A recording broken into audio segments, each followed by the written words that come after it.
সব মেয়েদেরই মনে হয় বাবার বাসায় গেলে খাবারের উপরেই থাকতে হয়, তেমনটা আমারও। কিন্তু এবার হচ্ছে আমি নিজ থেকে কিছু আইটেম নিজেই বানিয়ে সবাইকে খাওয়ালাম। তো তেমনই আজকেও একটা আইটেম তৈরি করলাম, আর এটা হচ্ছে ইন্দোনেশিয়ান একটা খাবার যেটার নাম হচ্ছে নাসি গোরিং। তাই ভাবলাম যে আজকের এই রেসিপিটা আপনাদের সাথেও শেয়ার করি, আর প্রথমবার আমিও বানাচ্ছি। তো চলুন পুরো ভিডিওটি শুরু করা যাক। সো হ্যালো এভরিওয়ান, আসসালামু আলাইকুম। সবাই কেমন আছেন? আশা করছি খুব ভালো আছেন এবং সুস্থ আছেন। আমরাও আলহামদুলিল্লাহ অনেক ভালো আছি। যেই পরিমাণ গরম পড়েছে, বৃষ্টির ছিটাফোঁটাও নাই। আর এই গরমে কিছুই খেতে ভালো লাগে না, তাই ভাবলাম যে নতুন কিছু ট্রাই করে দেখে যদি মুখে কিছু একটা ভালো লাগে। তো সেই কারণে আজকের এই রেসিপিটা তৈরি করা। তো প্রথমে হচ্ছে আমি চিকেন ফ্রাইয়ের জন্য চিকেনটাকে মেখে নিচ্ছি। আর চিকেন ফ্রাইয়ের জন্য নর্মালি যেসব মশলা লাগে, মানে আদা রসুন পেস্ট, তারপর হচ্ছে হলুদের ফাঁকি, মরিচের ফাঁকি, ধনিয়ার ফাঁকি, সামান্য একটু গরম মশলা, তারপর হচ্ছে জিরার ফাঁকি, টমেটো সস, সয়া সস, লবণ, এগুলো দিয়ে হচ্ছে আমি ভালোভাবে ম্যারিনেট করে দেন হচ্ছে হাফ থেকে 1 আওয়ার্সের জন্য রেখে দিব।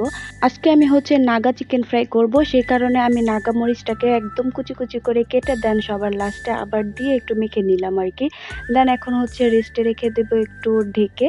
আর তারপর হচ্ছে আমি নেক্সট প্রিপারেশনে চলে যাব। আর এখানে হচ্ছে বুকের মাংসগুলোকে আমি ছোট ছোট করে একদম কেটে দেন হচ্ছে সেম মশলাগুলো দিয়ে আবার ম্যারিনেট করে নিয়েছি।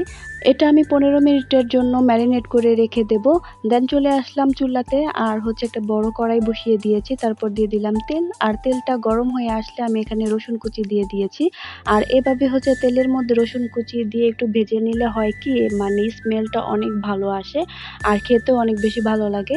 তো এখানে হচ্ছে রসুনটা হালকা একটু কালার চেঞ্জ হলে আমি এখানে হচ্ছে আদা রসুন পেস্ট দিয়ে দিলাম। আর আদা রসুন পেস্টটা দেওয়ার পর এত বেশি ছিল, মানে একদম গায়ের মধ্যে যেমন চলে আসছিল। কি আর করে, রান্না করার সময় এমন অনেক সময়ই হয়। তারপর এখানে হচ্ছে আমি আস্ত গরম মশলা দিয়ে দিলাম। তারপর হচ্ছে এখানে যেই ম্যারিনেট করা মাংসগুলো ছিল সেগুলো দিয়ে দিলাম। এখন এগুলোকে আমার ভালোভাবে ভেজে নিতে হবে।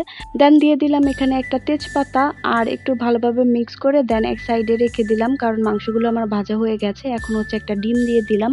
আর নাসি গোরিংয়ে হচ্ছে ডিম দেওয়া হয় না, কিন্তু আমার যেহেতু মাংসটা একটু পরিমাণে কম ছিল, তো সেই কারণে আমি এখানে একটা আর কি ডিম অ্যাড করে দিলাম।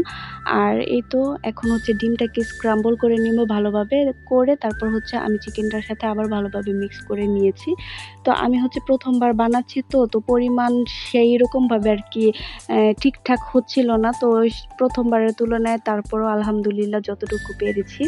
তারপর হচ্ছে এখানে হচ্ছে আমি সবজি দিয়ে দিচ্ছি। আর সবজির মধ্যে আমি এখানে ক্যাপসিকাম দিলাম, কিছুটা ক্যাপসিকাম ছিল, বেশি একটা ছিল না, যতটুকু ছিল আমি ততটুকুই দিয়েছি।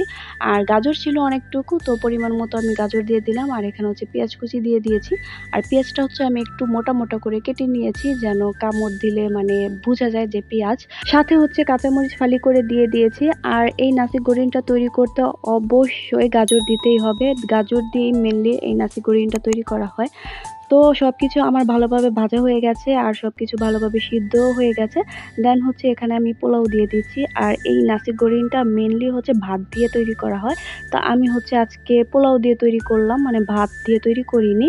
তো পোলাওটা হচ্ছে আমি শুধুমাত্র হালকা একটু তেল আর পানি আর লবণ দিয়ে আর কি শুধুমাত্র রান্না করে নিয়েছি। মানে পোলাও যেভাবে আদা রসুন মশলা দিয়ে রান্না করা হয় সেভাবে করিনি, জাস্ট শুধুমাত্র হালকা একটু তেল আর হচ্ছে পানি আর হচ্ছে লবণ, এগুলো দিয়ে রান্না করে নিয়েছি। তো এই তো এই পোলাওটা হচ্ছে আমি মিক্স করে নিচ্ছিলাম এই সবজিগুলোর সাথে, তো দেখতেই পাচ্ছেন মিক্স হয়ে গেছে। আর হচ্ছে মেইন যে উপকরণ হচ্ছে এটার মধ্যে সয়া সস আর হচ্ছে টমেটো সস, মানে সয়া সসের ফ্লেভার থাকবে আর টমেটো সসের যে একটা টকটক ভাব, সেই টকটক ভাব থাকবে এই নাসি গোরিনে, তাহলেই আসলে নাসি গোরিন রেডি। আমি হচ্ছে এক্সট্রা দুইটা জিনিস দিলাম, মানে ফ্লেভার প্লাস হচ্ছে টেস্টটা একটু বাড়ানোর জন্য।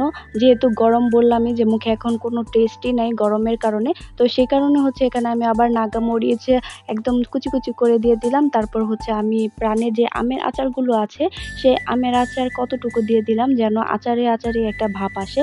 এই দুইটা হচ্ছে অপশনাল, এই দুইটা হচ্ছে আমি আমার টেস্ট অনুযায়ী দিয়ে দিয়েছি।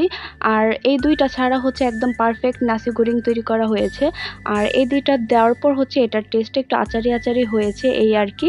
তো আমার যেহেতু নাসি গোরিং রেডি, তো নাসি গোরিংয়ের সাথে খাওয়ার জন্য এখানে আমি চিকেন ফ্রাইগুলো এখন ভেজে নেব।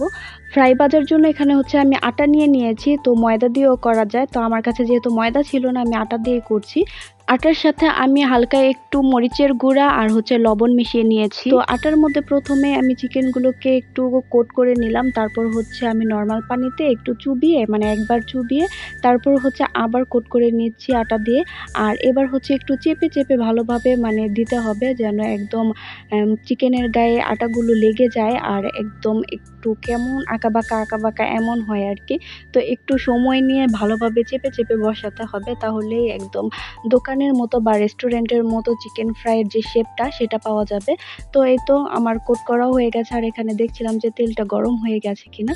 তো তেলটাও গরম হয়ে গেছে আর এই তো আমি ভেজে নিচ্ছি মানে সবগুলো কোটিং করে করে। দেখতেই পাচ্ছেন যে রেস্টুরেন্টের মতো অনেকটা উপরে একটা ক্রিস্পি ক্রিস্পি ভাব এসেছে। তো এই তো আমার নাসি গোরিং রেডি, দেন হচ্ছে চিকেন ফ্রাই রেডি। আর এখন হচ্ছে নাসি গোরিং খাওয়ার মেইন উপকরণ যেটা সেটা হচ্ছে এগ পোস্ট। তো সেটা হচ্ছে আমি তৈরি করে নিলাম আর এই তো আমার রেডি হয়ে গেছে প্লেটার, নাসি গোরিং প্লেটার। তো সবসময় দেখেছি আমি নাসি গোরিং এভাবেই দেওয়া হয়, মানে একটা বাটির মধ্যে আমি নাসি গোরিংগুলো নিয়ে দেন হচ্ছে প্লেটের মধ্যে রেখে তার উপরে আমি ডিম পোস্টটা দিয়ে দিলাম। তো এই তো আপনাদের ভাইয়া খাচ্ছিল আর হচ্ছে খেয়ে তো বললো যে মাশাআল্লাহ অনেক বেশি মজা হয়েছে। তো প্রথমবারের তুলনায় সবাই অনেক বেশি পছন্দ করেছে, আলহামদুলিল্লাহ অনেক বেশি ভালো হয়েছে। আমার কাছেও অনেক ভালো লেগেছে। তো আপনারাও বাসায় ট্রাই করে অবশ্যই আমাকে জানাবেন। সবাই ভালো থাকবেন, সুস্থ থাকবেন। আল্লাহ হাফেজ।